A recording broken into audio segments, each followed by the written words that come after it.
Assalamualaikum warahmatullahi wabarakatuh. Selamat malam. Kami dari kelompok 4 akan mempresentasikan anggaran penilaian inventaris, dan berikut ada teman-teman saya yang di bawah ini ya. Nah, terus anggaran penilaian inventaris adalah perkiraan biaya yang dibutuhkan untuk melakukan evaluasi atau analisis terhadap investasi yang direncanakan.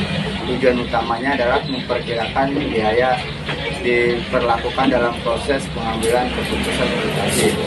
Terus manfaatnya termasuk membantu perusahaan mengalokasikan sumber daya dengan lebih efisien dan memastikan bahwa investasi yang dipilih memiliki potensi pengambilan yang sesuai dengan resiko yang.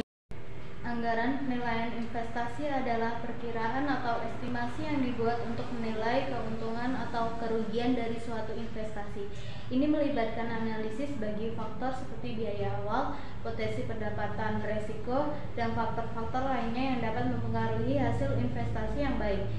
Investor dapat membuat keputusan yang lebih cerdas dalam mengalokasikan sumber daya mereka. Metode penelitian investasi. Dia ada 3 bagian. Satunya ada return on investment atau disebut dengan ROI. Adalah rasio yang mengukur tingkat pengembalian investasi dalam hubungan dengan biaya investasi tersebut.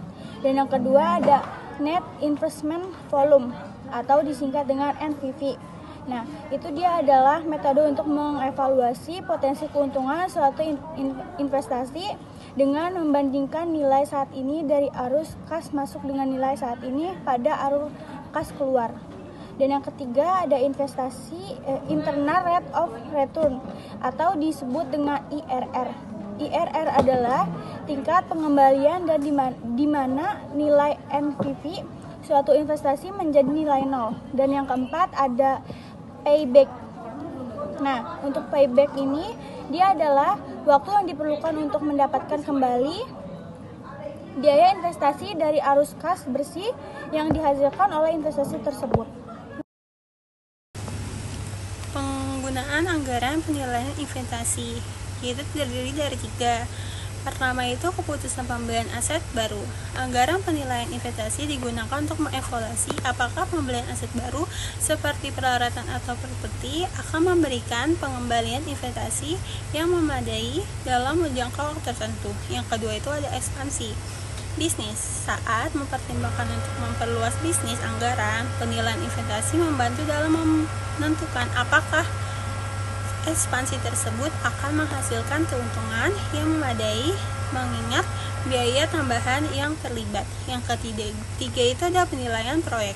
Sebelum memulai proyek baru seperti pengembangan produk dan layanan, anggaran penilaian investasi digunakan untuk mengevaluasi kelayakan proyek tersebut dari segi finansial termasuk estimasi pendapatan dan biaya yang terkait. Saya akan melanjutkan presentasi yaitu faktor-faktor yang mempengaruhi penilaian investasi. Yang pertama ada resiko, yaitu tingkat resiko investasi akan mempengaruhi potensi pengembalian. Semakin tinggi resikonya, semakin besar kemungkinan untuk keuntungan, tetapi juga kerugian. Yang kedua ada inflasi, yaitu tingkat inflasi akan mengurangi daya beli uang dari waktu ke waktu sehingga mempengaruhi nilai sebagian besar dari pengembalian investasi. Dan yang terakhir ada tingkat bunga, yaitu tingkat bunga menentukan biaya modal yang dapat mempengaruhi keputusan investasi. Tingkat bunga yang tinggi dapat mengurangi daya tarik investasi karena biaya pinjam yang lebih tinggi. Selanjutnya, saya akan membacakan tips untuk penilaian investasi yang efektif. Yang pertama, melakukan riset dan analisis yang mendalam, yaitu mencakup mengumpulkan data yang relevan tentang aset yang ingin Anda nilai, seperti kinerja, histori, prospek, masa depan, dan faktor-faktor yang mempengaruhinya.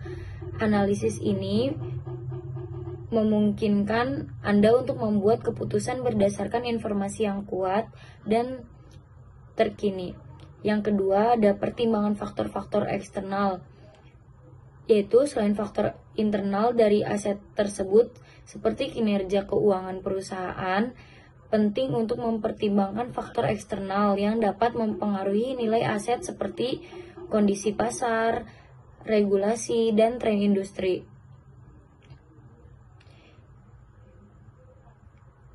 Yang ketiga ada guna metode penilaian yang sesuai, yaitu ada beberapa metode penilaian yang dapat digunakan termasuk pendekatan berbasis aset, pendekatan berbasis pendapatan, dan pendekatan berbandingan. Penting untuk memilih metode yang sesuai dengan jenis aset yang dinilai dan tujuan investasi untuk Anda. Misalnya, jika Anda menilai sebuah perusahaan, pendekatan berbasis pendapatan mungkin lebih relevan daripada pendekatan berbasis aset. Yang terakhir ada kesimpulan, yaitu kesimpulan dari pembahasan tersebut adalah bahwa anggaran penilaian investasi penting dalam mengambil keputusan investasi yang bijak. Langkah-langkah yang diambil dalam proses penilaian investasi sangatlah krusial untuk memastikan keberhasilan dan keberlanjutan investasi tersebut. Sekian dari kelompok kami, kurang lebihnya mohon maaf. Wassalamualaikum warahmatullahi wabarakatuh.